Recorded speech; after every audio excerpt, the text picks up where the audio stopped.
Brothers, the horror film is here to keep you up all night again. A newly released dark and horror film, the movie opens with a high-energy scene, as a desperate woman is attacked by a mysterious black hand in the living room, leaving her terrified and anxiously looking around.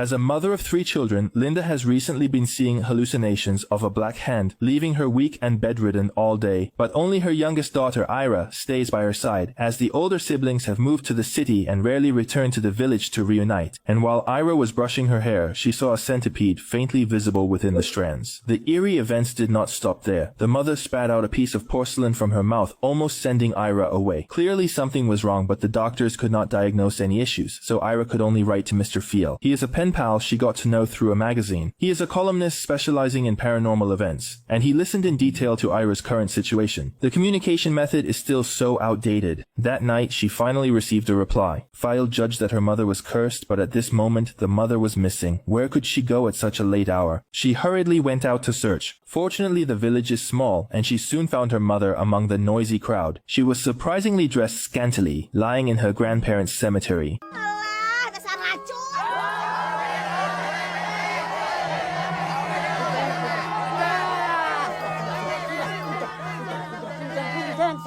Nanti akan diselesaikan secara baik-baik. Dasar Pak Ustaz. Payah, Pak RT. Payah, Pak RT juga payah. Apa didiamin? Ira, kalau kamu sudah nggak bisa jagain ibu kamu, panggil atuh kakak-kakak kamu. Kalau sampai kejadian ini terulang lagi, kamu dan ibu kamu terpaksa diusir dari kampung ini. It turns out Linda is a prostitute, supporting her 3 children by selling her body. The children grew up without a father, and seeing different men coming and going every day, each of them developed a deep resentment toward their mother and the family, especially the older brother Ali and sister Alla, who left home completely after graduating from middle school, leaving only the kind-hearted Ira to depend on her mother. But this time the situation is special, and she had to call her siblings back. Ali also brought his daughter Leah. Ira said their mother might be cursed, but Allah, who always disliked their mother, didn't believe it at all, commenting that she was just facing retribution. Ali was caught in a dilemma and could only try to mediate calmly, but the sisters still argued. At this moment, a painful cry came from upstairs.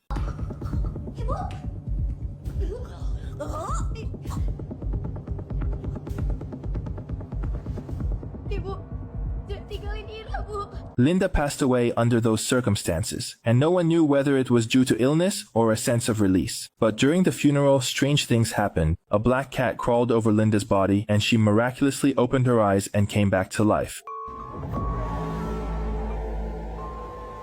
The doctor explained that Linda had experienced a state of suspended animation. Ali was very puzzled. Beneran ibu, Pak? Iya, kalau bukan ibu siapa lagi, A?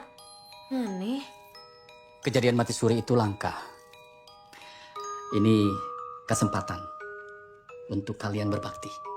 What surprised them even more was that their mother completely transformed, as if she had become a different person. Not only did her body fully recover, but her lifestyle habits also changed entirely. She cleaned the house thoroughly and started cooking herself. However, in a moment when no one was watching, a fly landed on Linda's eyeball, suggesting that things were not as simple as they seemed. Sure enough, various bizarre events followed one after another. First, Leah was listening to the doll in her room when her pen accidentally fell to the ground. As she picked it up, the doll suddenly changed its face, which would scare any adult, let alone a child. She immediately turned around to open the door, but discovered it had been locked from the outside. No one knows what caused the doll's face to bulge. The scene was truly terrifying. When Ali finally opened the door, he saw only the normal doll, quietly sitting on the bed. Next was Ara, who woke up in the middle of the night to noises and saw her mother banging against the partition. As she got closer, she noticed her mother's face was gray and lifeless. Her mother spat out thick amniotic fluid and then extracted a palm-sized object from her mouth. It was a tiny living parrot.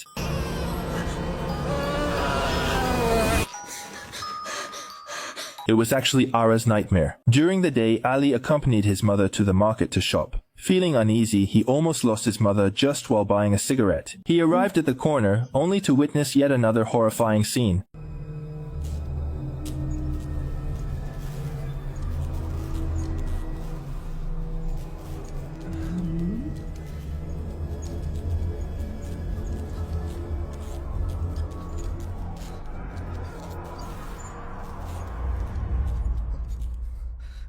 Ali.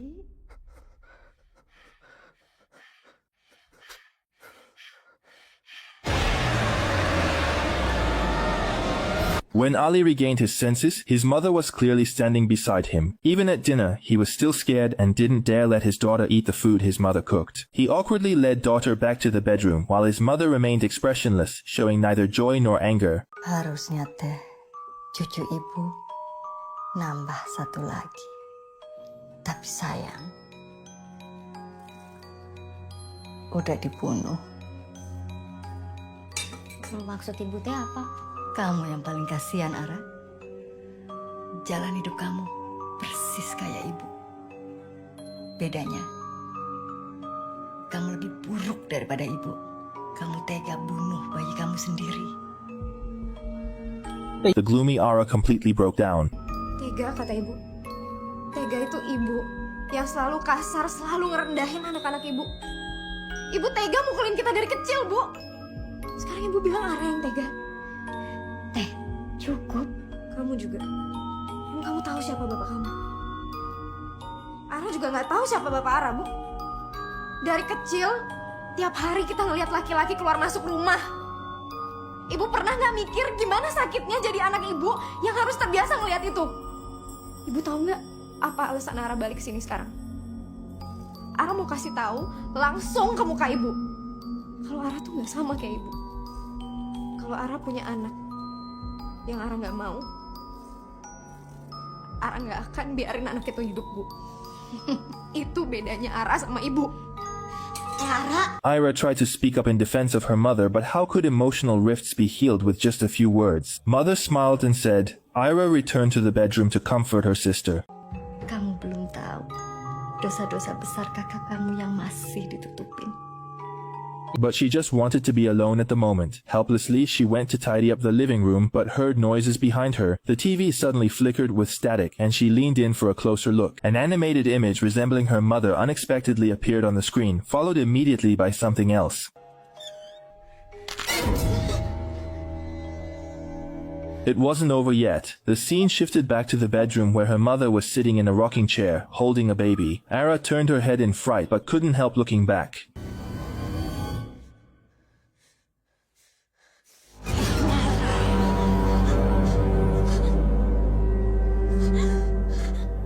The still frightened Ara found her chest aching and stained with blood. She found Ira and shared the recent strange events. She finally believed Ira's earlier claims, and Ira took out Fial's reply. Could her mother's resurrection also be part of a curse? The letter also mentioned a method to test the curse. It involves preparing a cup of water and an egg, reciting some incantations over them, and then placing them under the bed of the cursed person.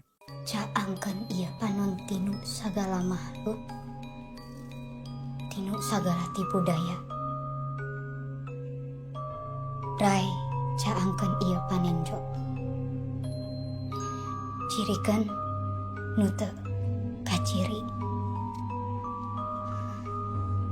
Ira had just finished reciting the incantation. The egg stood upright. The next morning, Ira cracked the egg open, revealing a centipede inside, indicating that their mother had indeed offended someone. She quickly wrote to Phil, who gladly offered his help and departed the same day after receiving the letter. For safety reasons, the four of them slept on the same bed at night. However, Ira wet the bed at midnight and went to the bathroom, accidentally knocking over a rinsing cup. Then she heard a baby's cry coming from the sink and leaned her head over.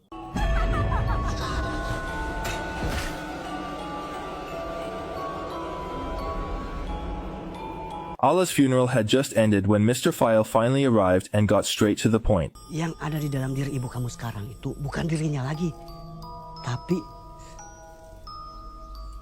iblis. Fial explained that only a curse cast by someone closely related by blood could turn the victim into a demon. However, her family was involved. Her sister had already died, so it was naturally impossible. This left the only suspect, as after leaving home, Ali and Allah were destitute and struggling to make ends meet. Especially Ali, who had a family and was under great pressure, had to swallow his pride and borrow money from his mother, even saying unpleasant things. Ibu mah tinggal ngajual diri.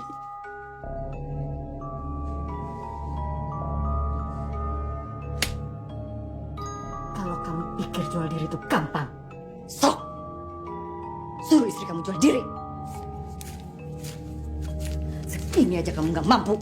Ali, who was broke, eventually couldn't keep his wife, and he blamed his misfortunes on his mother, which turned into hatred. So he found a shaman to cast a curse on his mother. Tanam tenung itu di tanah rumahnya. Jika kamu berubah pikiran, ambil kembali apa yang ditanam, lalu bakar.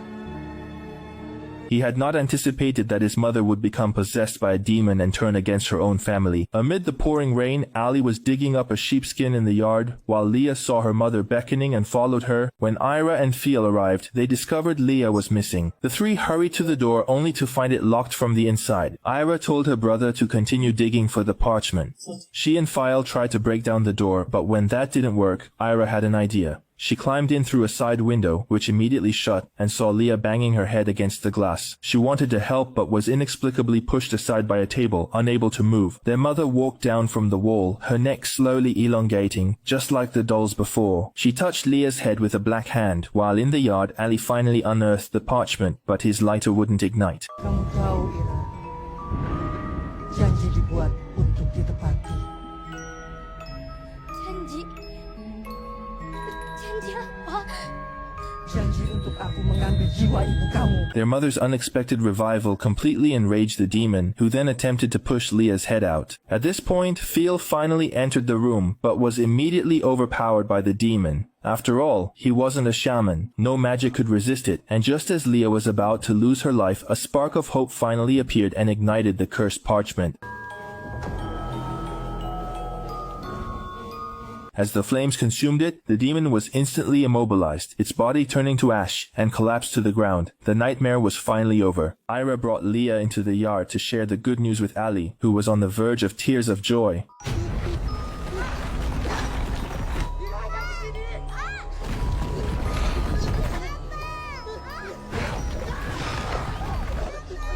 However, retribution came unexpectedly, thwarting the demon's plans, as the curse caster would ultimately face backlash. At the story's conclusion, Fial took out a photograph. It was a picture of him with Linda. Satu yang harus kamu tahu, kamu adalah satu-satunya laki-laki yang pernah aku cintai. Tak pernah aku berpikir bahwa perempuan sepertiku layak untuk menerima cinta dari orang sepertimu. Tapi Kang Fial, kamu berhak bersama perempuan yang lebih baik daripada aku. Maka izinkan aku pamit dan membawa sebagian dari dirimu dalam kandunganku. Nantinya akan kuberi nama dia Andira Kusuma Dewi.